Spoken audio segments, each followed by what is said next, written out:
Suaranya Dito itu memancarkan kebahagiaan banget ya kalau lagi main perkusi ya. Ini kemarin saya sempat cek timeline Twitter ya, atau Twitter. Ada satu hal yang menarik.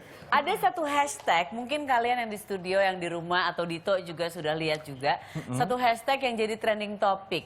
Hashtag Change Destiny. Nah, kenapa menarik? Karena hashtag ini adalah cerita-cerita tentang bagaimana seseorang bisa mengubah masa depannya, meskipun dengan segala keterbatasan yang dia punya. Jadi maksudnya mungkin mengubah masa depan itu berarti gini loh, kalau misalnya kita ada di dalam satu situasi yang kita pikir bahwa situasi itu akan seperti itu aja, membawa kita ke satu titik, tapi sebetulnya kalau kita ingin ada perubahan itu bisa terjadi. Kita selalu punya pilihan atau we have options ya di dalam kehidupan kita. Mau pilih A atau B, mau buka pintu yang ini kiri atau pintu yang kanan dan lain sebagainya. Dan itu semua bisa sedikit berubah sehingga yang kita pikir kita akan sampai di titik ini ternyata oh kita bisa ada di situ juga gitu. Ini ada cerita nih dari seorang artis ya, Sarah Sechan ya. Jadi kenalkan ya? Enggak ya? Enggak. Nah, kebetulan bawain acara ini. Jadi aku percaya atau nggak percaya ya Dito ya, aku itu waktu kecil itu pemalu sekali. Aku tuh sungguh manis, kerjanya baca buku. Kalau misalnya di rumah ngambek langsung masuk kamar baca buku atau pindahin posisi tempat tidur. Betul itu betul. Aku senang rearrange kamarku. Jadi saya itu dibanding kakak saya atau adik saya itu temennya sedikit banget. Kalau jalan ke sekolah dulu saya waktu sekolah ikut orang tua sekolah di luar itu perjalanan dari rumah ke sekolah itu setengah jam. Setengah jam itu jalannya nunduk terus karena mungkin karena beda negara, beda teman-teman, jadi saya merasa saya itu nggak sama mereka gitu. Jadi ada rasa minder, terus badan paling kecil, rambut paling hitam, kalau sekarang ada putih-putih gitu ya. Kenapa nggak dari dulu ada putih-putihnya jadi kayak blondie gitu atau gimana gitu ya. Nah seperti itu. Tapi di saat saya sempat pulang ke Indonesia, terus saya ditawarin satu pekerjaan. Awalnya nggak mau karena sifat pemalu itu, tapi akhirnya karena saya dikasih tahu bahwa ini pekerjaan ini bisa jadi sesuatu yang bagus nih kalau ditekuni, bisa dapat bayaran, penting banget untuk tabungan. Terus kalau ditekuni lagi, kamu bisa bersinar. Ayah saya selalu bilang bahwa kamu bisa bersinar di mana aja. Bersinar itu apapun yang kamu kerjakan, kalau kamu tekun di situ, konsisten, punya dedikasi tinggi, bisa bersinar seperti Dito, seperti kalian mungkin apapun yang kalian kerjakan. Nah dari situ akhirnya saya berpikir, oke, saya harus berubah. Saya nggak boleh jadi pemalu lagi dan akhirnya saya jadi malu-maluin. Tapi lumayan. Malu-maluinnya dibayar gitu loh Dito. Waktu pemalu dulu nggak ada yang bayar aku kan. Sekarang kan lumayan jadi bisa nabung. Nah tamu saya yang sekarang ini dari usia sangat muda, kelas 2 SD sudah ikut sekolah model. Umur 13 tahun sudah berkarir serius di dunia modeling. Nah apakah dia punya pengalaman yang sama? Mungkin sempat begini akhirnya dia jadi kesini atau gimana, atau mungkin mulus-mulus aja. Ada si kece Dominique Diose di sini. Aku duduk aja ya. Dominique, silakan duduk. Jangan gak usah, silakan duduk sayang. Duduk dulu. Cium aja dulu. Duduk dulu dong, kan aku harus menghormati tamu. Duduk dulu. Dominique sehat ya. Itu namanya juga change destiny. Iya benar. Kalau tadi aku berdiri kelihatan timpangnya.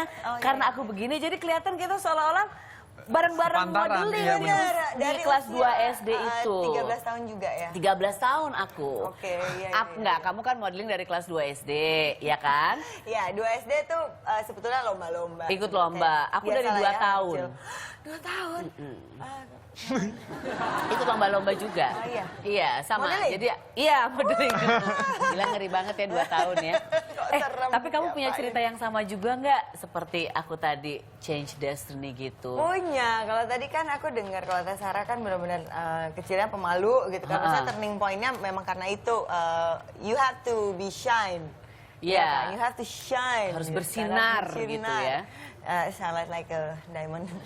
Kayak diamond, pengennya kayak diamond. Cuman ya kalau aku sebetulnya hampir sama.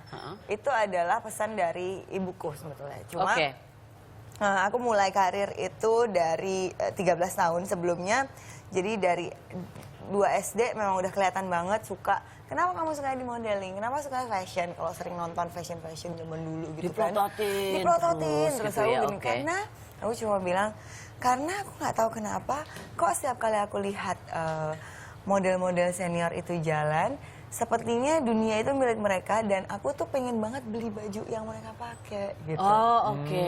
Dan setiap baju yang mereka pakai, apapun bentuknya dan apapun karakternya, kok mereka bisa ya berakting jadi kayak gitu. Jadi aku pikir bikin orang terinspirasi untuk membeli atau aku mau jadi itu gitu. Dan pada akhirnya memang dimulai karir itu aku ditanya,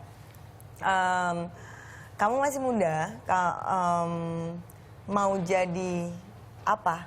Terus aku cuma bilang, aku mau jadi model profesional di fashion. Oke. Udah tahu pro dan kontranya, sudah siap mentally dan physically, siap. Physically sih siap banget. Siapnya tapi jawabnya masih gitu, siap. Okay. Tapi masih bingung juga apa gitu. Ya? Karena 13 tahun gitu, apa ya maksudnya? Bingung. Sampai dijalanin setahun di sekolah formal di SMA. Oke. SMA di sekolah formal mulai kan, karena aku juga sisi kompetitifnya tuh ada sebetulnya teh. Bener-bener, wah akademisnya bagus-bagus nih, nilainya bagus banget. Dan di usia segitu pun usia produktif banget. Di fashion, di modeling, di catwalk, kerjaan habis setiap hari, otomatis keteteran kan bagi waktunya. Jadi sekolah modeling gitu ya? Aku ngejar ulangan susulan. Oke. Ada hair juga sampai kayak gitu, dan akhirnya ketemu sama kepala sekolah. Ya udah ketemu sama kepala sekolah, aku berpikir bareng sama ibuku juga, kita ngobrol. Gimana? Kamu maunya apa? Aku bilang aku mau fokus di karir. Tapi aku nggak mau akademis, masalah sekolahku juga pendidikanku ketinggalan. Gimana ya? Jadi sepertinya aku ngomong aku akan ambil homeschool. Menurut Bapak gimana? Jadi aku nanya lagi ke kepala sekolah. Menurut Bapak gimana? That's good actually, dia ngomong gitu. Tapi kamu harus bisa buktikan kalau memang keluar dari sekolah formal, kamu kembali membuktikan sama saya, sama orang tua, sama keluarga dan teman-teman bahwa you have that professional certificate. If you want to be a model, be a professional one. Iya.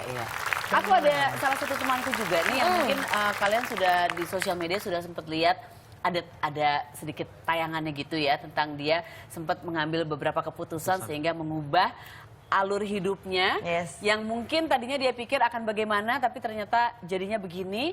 Ini ada Anggun ya, boleh disambungin sama Anggun ya. Halo. Halo. Hai perempuan kece. Hai Anggun, apa kabar? Baik, makasih. Lagi di mana? Sekarang lagi di Plaza Senayan di Atrium untuk peluncuran produk barunya SK2. Oh, aku ini lagi sama Domi. Ini kita lagi cerita-cerita bahwa sebagai seorang perempuan itu kita tuh Domi sebetulnya punya kekuatan, punya power untuk mengubah alur kehidupan kita atau mengubah masa depan kita yang tadinya kita berpikir akan begini, tapi ternyata bisa aja kita ubah untuk menjadi seperti yang lain atau bagaimana. Nah mungkin ini Anggun yang kece banget ini juga punya cerita kan ya tentang karir waktu di Prancis, terus harus pindah kemana ke sini dan akhirnya sampai seperti sekarang ini mau cerita sama kita semua di sini ya. Thank you. Iya, ceritaku sebenarnya tuh banyak orang tahu yang pas di Indonesianya, pas aku jadi penyanyi rock dan setelah remaja dan akhirnya satu hari aku memutuskan untuk pergi mencoba mengadu nasib di luar negeri dan aku waktu itu tujuan pertamanya itu ke London dan di sana tuh cukup struggling gitu kayak ya agak berat saja karena kan segala sesuatu itu berbeda banget dengan di Indonesia. Di sana orang-orang sama sekali tidak mengenalkan aku, nggak ada yang tahu aku tuh siapa, bisa apa. Jadi aku tuh mau nggak mau harus selalu mau memberi keinginan pada orang atau memberitahu bahwa aku tuh bagus, aku tuh worth it kayak gitu-gitu dan ternyata setelah beberapa lama di London aku tuh gagal dan sama sekali nggak berhasil dan ya sempat putus asa tapi akhirnya aku pikir gini loh, kegagalan adalah salah satu sukses yang tertunda dan karena itu aku berusaha untuk mengambil dengan dua tangan nasibku ini dan mengadu di tempat lain. Dan akhirnya aku mencoba untuk pergi ke negara lain, ya waktu itu Perancis. Dan setelah sampai di Perancis, nggak tahu kenapa kayaknya tuh mungkin jodohnya di situ ya. Segala sesuatunya tuh jadi berjalan lebih lancar. Sampai akhirnya aku bisa bertemu dengan orang-orang yang bisa mendukung, dan akhirnya aku bisa dapat satu kontrak rekaman dengan perusahaan rekaman, dan sekarang di sini berada di Jakarta lagi untuk menceritakan tentang change destiny. Pokoknya kisahnya banyak sekali sih. Ini semua kisah-kisah nyata seperti kisahku yang barusan aku kasih tahu. Tapi juga ada banyak kayak testimonial dari beberapa figur. Misalnya ada satu petenis dari Taiwan yang namanya Yung Jan. Kisahnya dia juga sangat menyentuh bagaimana bahwa dengan keyakinan, dengan kerja keras, kita tuh bisa mengubah nasib kita, bisa mengubah destiny kita, dan setiap orang pasti bisa. Ya gitulah ceritanya. Bisa dilihat lebih lengkap di YouTube kisahku. Terima kasih Mbak Anggun. Aku tuh selalu ngefans sama dirimu. Semoga semakin bersinar kemanapun kau pergi. Kau berada. Thank you. Kamu merasakan perubahan nggak? Aku rasa sih seperti tadi Mbak Anggun sudah cerita juga. Pasti dia merasakan perubahan yang signifikan dalam dirinya ya setelah dia mengambil beberapa keputusan dan akhirnya seperti sekarang ini. Kalau kamu sendiri gimana? Ya pastinya dalam 14 tahun perjalanan bukan berarti mulus-mulus aja gitu kan. Paling penting adalah bagaimana aku bisa membuktikan kalau memang kita fokus, benar-benar fokus, you have to give it 100%, more than 100% udah pasti. Dan untuk menjadi seperti ini pun juga bukan karena modal fisik aja, karena kadang-kadang banyak sekali orang juga mikir, oke, kamu punya face, kamu punya wajah, kamu punya badan yang bagus, bisa banget jadi model, tinggal jalan, tinggal di make upin. Padahal, if you want to be a real model, apalagi professional model, kamu tetap harus punya beauty, brain, and behavior. Semuanya, the whole package harus ada juga. Karena itu terlihat dari saat bawain baju-baju atau juga bicara sama orang, berinteraksi, berinteraksi, teamwork, ya kan. Dan juga nggak boleh lengah dalam perawatan juga. You have to be on top of the game pastinya. Pasti, itu juga. Physically juga kita harus tampil maksimal kan. Iya, harus tampil maksimal. Nah, itu dia, sampai aku tuh dulu juga sama. Ya sedikit ada tomboynya, pasti nggak pernah merhatiin sih deh. Maksudnya nggak perhatiin, oke lah kalau udah bisa saya make up, nggak usah dibersihin dulu deh, ntar dulu leleh dulu, capek gitu, suka ketiduran gitu. Udah gitu sukanya traveling kemana-mana gitu kan.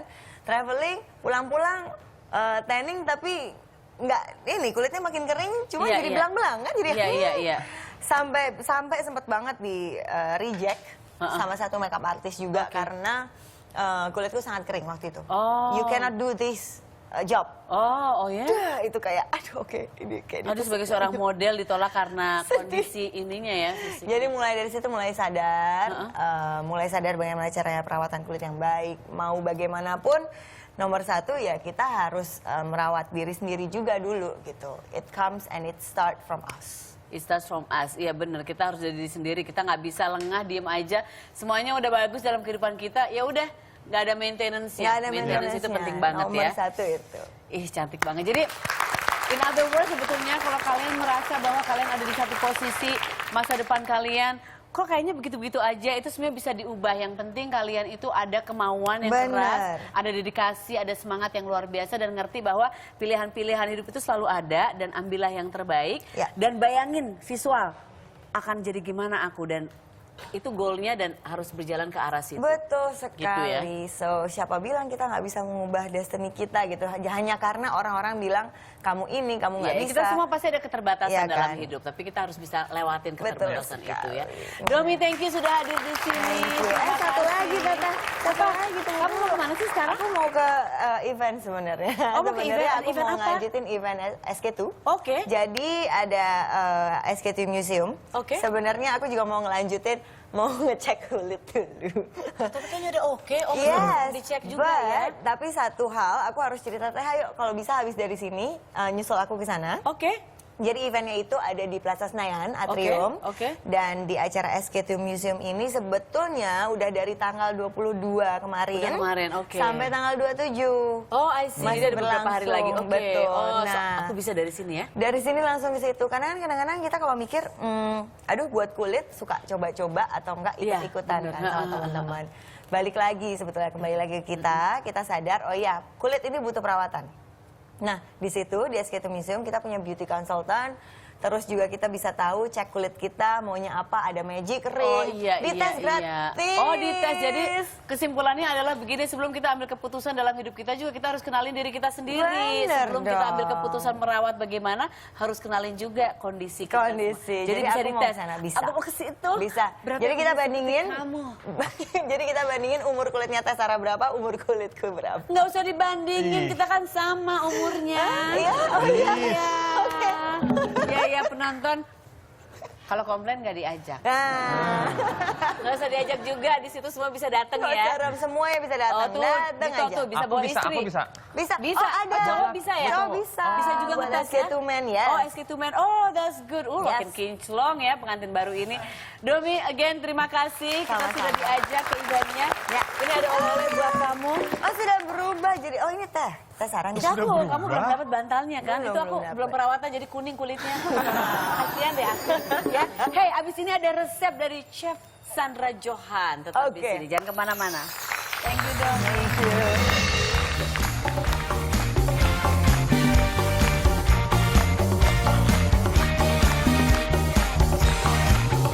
Nah, sih kalau pakai teflon ngeng gitu.